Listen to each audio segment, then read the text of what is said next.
Hello students. पिछली video के अंदर हमने जो काइनेटिक एनर्जी है उसके बारे में डिस्कस किया था, उसकी डेरिवेशन देखी थी और काइनेटिक एनर्जी होती क्या है वो हमने पढ़ा था। आज की इस वीडियो के अंदर हम जो मैकेनिकल एनर्जी है उसका जो एक और टाइप है पोटेंशियल एनर्जी, उसके बारे में पढ़ेंगे। तो पोटेंशियल एनर्जी की अगर हम बात करें तो पोटेंशियल एनर्जी है ना, उसकी डेफिनेशन क्या होगी कि the energy of a body due to its position और height is called its potential energy. कोई भी बॉडी है उसकी पोजीशन के कारण या उसकी हाइट के कारण उसके अंदर जो एनर्जी होती है उस एनर्जी को हम क्या बोलते हैं? Potential energy.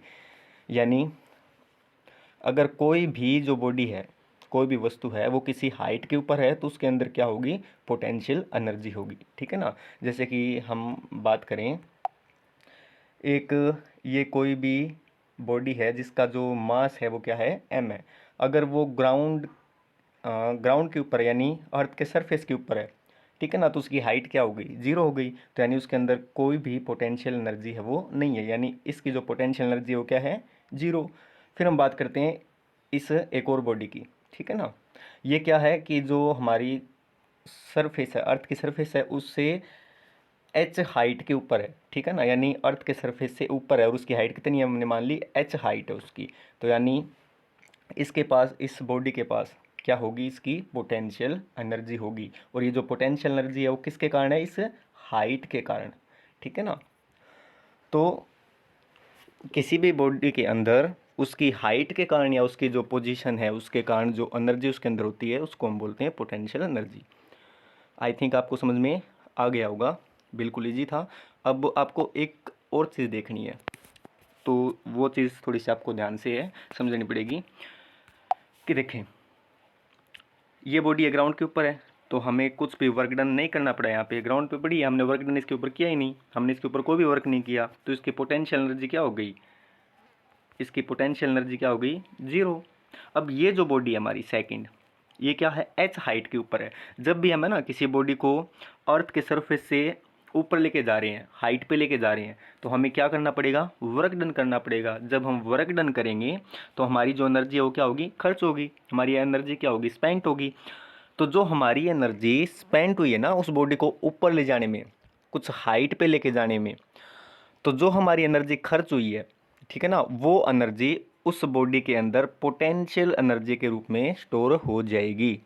यानी किसी भी ऑब्जेक्ट को हम हाइट के ऊपर लेके जा रहे हैं तो हमारी एनर्जी खर्च हो रही है, और वो जो एनर्जी हमारी खर्च हो रही है वो एनर्जी उस बॉडी के अंदर पोटेंशियल एनर्जी के रूप में स्टोर हो रही है।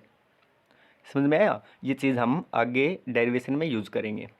ठीक है। तो हमने डेफिनेशन देख ली, पोटेंशियल एनर्जी होती क्या है?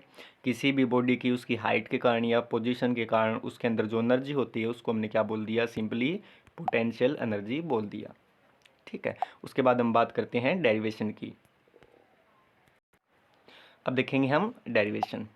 तो देखें, हमें पता है कि जो वर्क है या जो वर्क डन है उसका जो फॉर्मूला क्या है?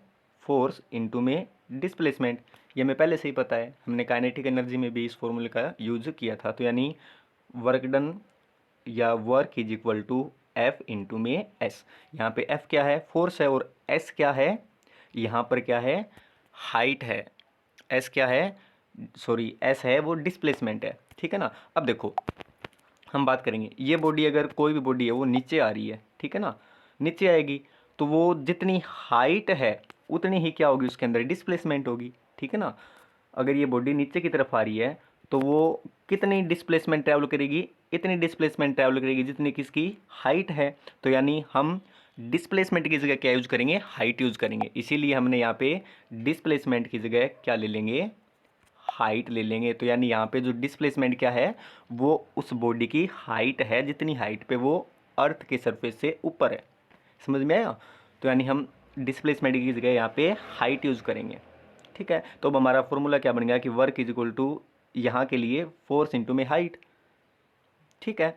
अब देखें, फोर्स क्या होता है? मास इंटू में एक्सेलरेशन। फोर्स क्या होता है? मास इंटू में एक्सेलरेशन।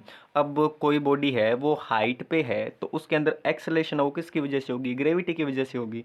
ठीक है ना।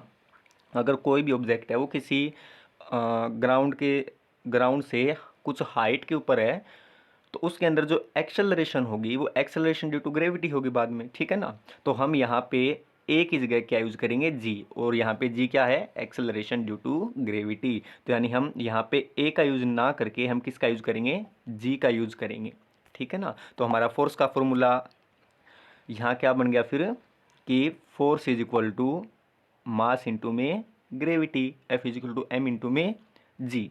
अब ये जो फोर्स की वैल्यू है और जो डिस्प्लेसमेंट की वैल्यू वो हम किस में रखेंगे, वर्क वाले फॉर्मूले में रखेंगे। तो जब हम वर्क वाले फॉर्मूले में रखेंगे तो हमने फोर्स की जगह क्या रख दिया, एम इंटू में जी, और डिस्प्लेसमेंट क्या था, हमारा हाइट था, तो हमारा वर्क डन किसके बराबर आ गया, एम जी एच। यहाँ पे एम क्या है, मास, जी है एक्सेलरेशन ड्यू टू ग्रेविटी, और एच क्या है, उस ऑब्जेक्ट की हाइट, यानी कि वो ग्राउंड से कितना ऊपर है, ठीक है ना।